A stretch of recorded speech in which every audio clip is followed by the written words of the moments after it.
Bobi Nasution, oleh Christovita Wiloto, Chairman Strategik Indonesia. Bukan darah TNI, tapi masuk ke pusat kekuasaan.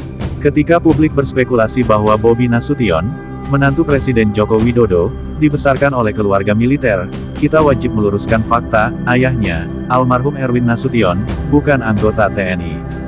Erwin Nasution adalah alumnus Fakultas Pertanian, Universitas Sumatera Utara, USU. Kariernya bukan di barak militer, melainkan di perkebunan, sebuah dunia yang jauh dari hiruk-pikuk markas komando. Ia mengabdi di BUMN Perkebunan, PTPN, hingga akhirnya menjabat Direktur PTPN 4, Sumatera Utara, sebelum pensiun pada Juli tahun 2016. Sosoknya dikenal teknokratik, bekerja diam-diam, dan tidak haus panggung. Namun, jejak tenang sang ayah ternyata tidak diwarisi Bobi. Sang anak memilih jalan lain, meniti kekuasaan lewat politik dinasti dan dugaan bisnis kotor.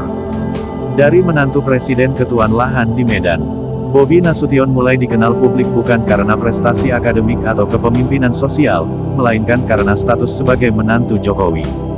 Lompatan kariernya dramatis dan mencurigakan. Dari pebisnis properti biasa, Bobi mendadak melompat menjadi wali kota Medan, kota terbesar ketiga di Indonesia. Bukan karena rekam jejak, melainkan karena nama belakang dan jaringan kekuasaan. Apa saja kejahatan yang kini diendus dan diduga kuat mengarah kepadanya. Skandal bisnis properti di Medan. Bobi sempat terlibat dalam bisnis properti sebelum jadi pejabat. Banyak pihak lokal di Sumatera Utara menuding bahwa bisnis properti tersebut dipenuhi praktik penguasaan lahan ilegal, kerjasama dengan oknum pejabat BPN, hingga intimidasi terhadap warga untuk melepaskan hak tanah. Beberapa proyek yang diduga terkait dengan Bobi.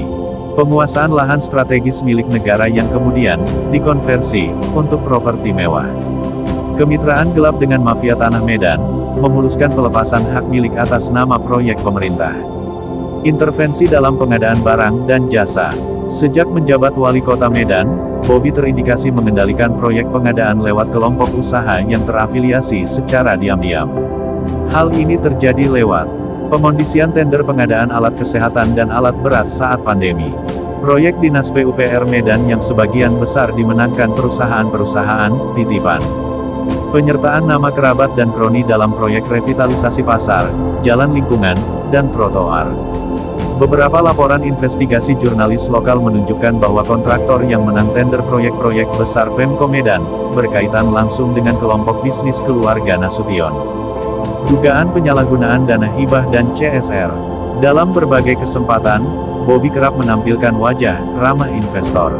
Tapi banyak pengusaha lokal justru mengeluh soal permintaan kontribusi CSR atau hibah yang mengandung tekanan politik.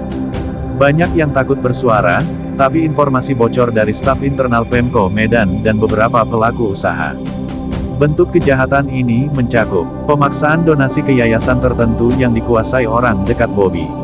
Pengalihan CSR perusahaan ke proyek-proyek personal yang bukan untuk kepentingan publik.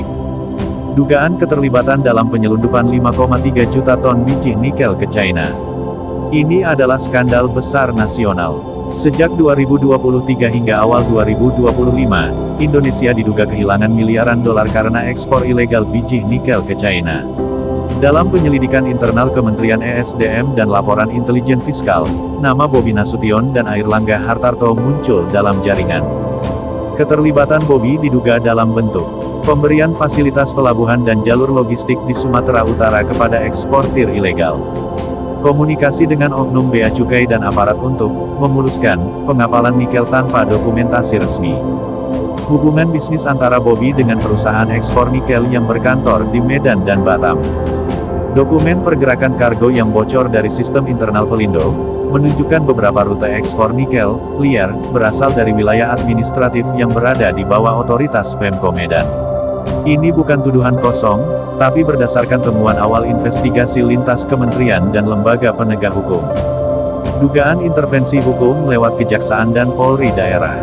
Bobi juga diduga kuat menggunakan posisinya untuk menghentikan kasus hukum yang mulai menyentuh kelompoknya, dengan intervensi ke aparat hukum lokal. Melindungi proyek keluarga dari audit BPK dan KPK.